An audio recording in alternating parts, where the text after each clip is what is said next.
سلام، دوباره با چوب کندن اومدیم و این سری سروایور جدید. خب میخواستیم از این آجورا درست بکنیم گفتم این آجورا درست کنیم که گلدون درست کنیم و گل بذاریم.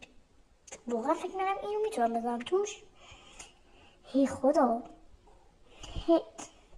خب بریم یکم گل پیدا کنیم و تا اونجایی که من میدونم تا 100 متر گل تا 100 متر اینجا یه دونه گل دیگه هم پیدا نمیشه.